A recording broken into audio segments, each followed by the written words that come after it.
Have you ever learned a technique like the steps, the names, the timing cues, and then when you go to actually try it, it just ends up failing miserably? But then you have a training partner who is next to you and they are able to execute it way better, even though you learned it at the exact same time with the exact same steps. Is it their body type?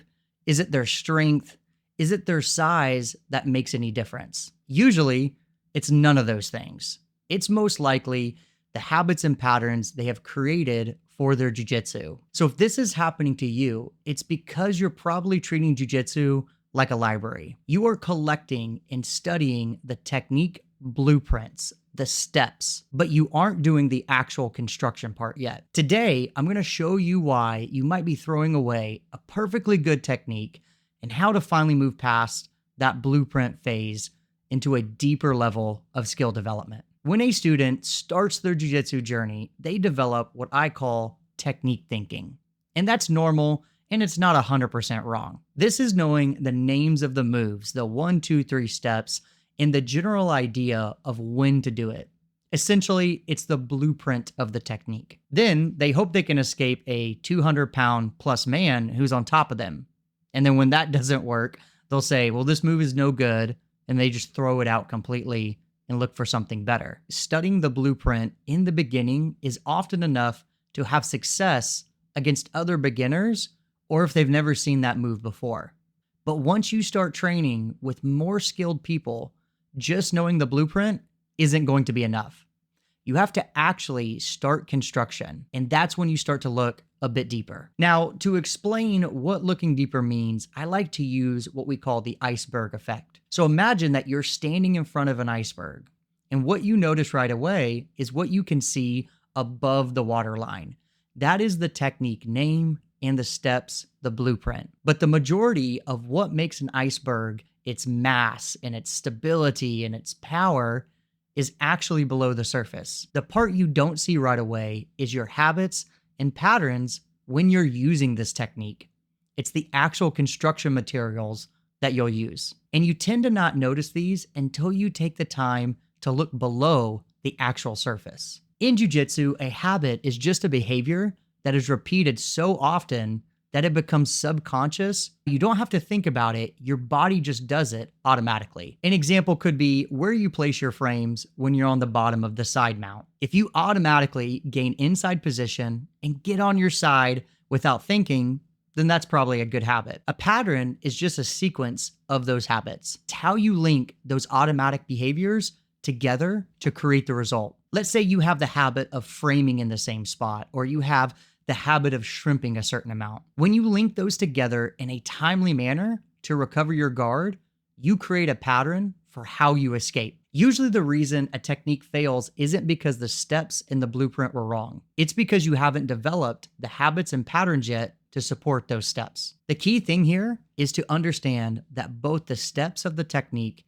and your habits are coming into play at the same time, influencing one another. It's one thing to understand that actual habits and patterns exist.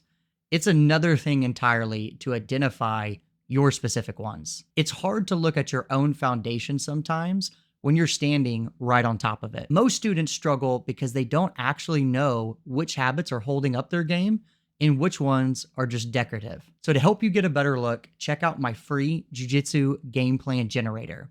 It's a tool designed to help you map out your current game and, more importantly, audit the underlying habits you're already using, whether you realize it or not. You can grab it for free down in the description below. So before you go out and map out your game, it might be helpful to know exactly what you're looking for. Because once you start looking below the surface at that iceberg, you're going to find two very different types of habits that exist. The first are what we call your limiting habits. These are the behaviors that actively sabotage a technique's success. It's like using rotten wood to build your house.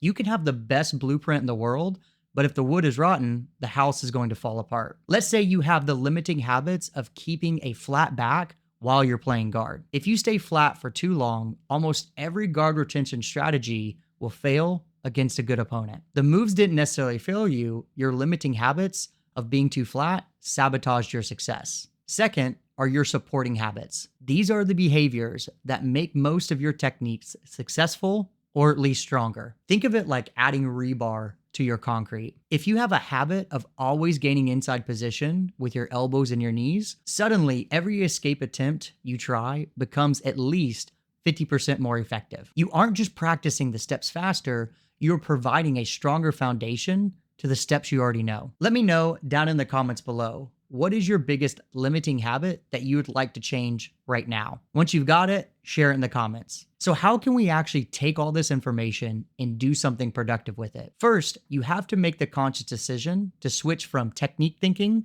to habit and pattern thinking. If a technique fails, stop looking for new moves as your first solution. Instead, think about the habits and patterns within that technique. Step 1 is to identify the failure point of the technique. Where does the house collapse? Do you lose the move at the beginning, at the end, or the middle? Step 2 is to isolate your limiting habits when using that technique.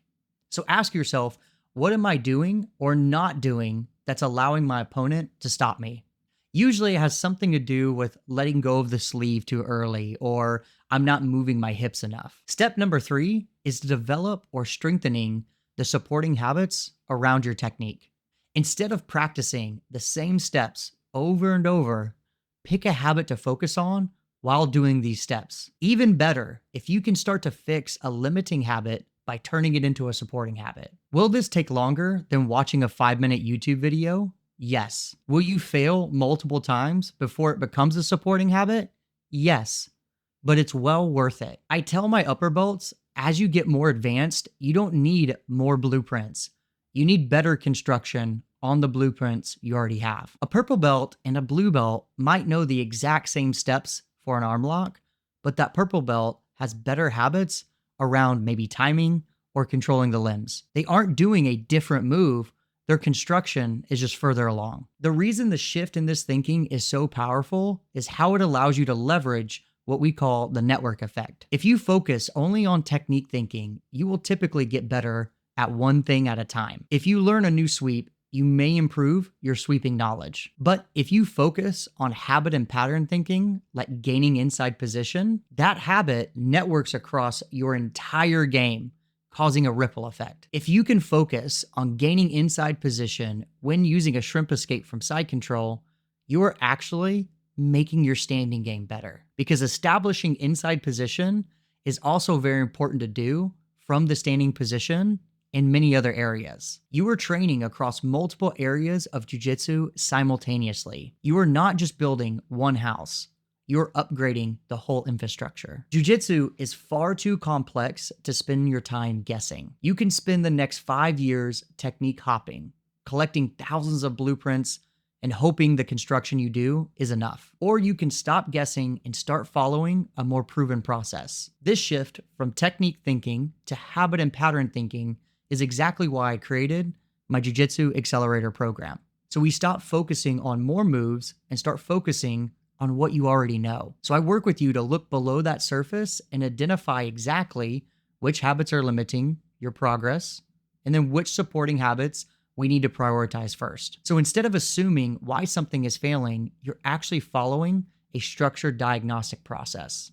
We focus on using that network effect to help you upgrade your entire game at once, rather than just fixing one isolated move. If you're tired of falling into that blueprint trap and you're ready to build a game that works for you, I'd love to help you start to lay that foundation. I just recently opened up a new round of applications to join, so click the link down below to apply. If you like this video, make sure you leave it a like and you are subscribed. Next, check out one of these 2 videos that should pop up right here, and I'll see you in the next one.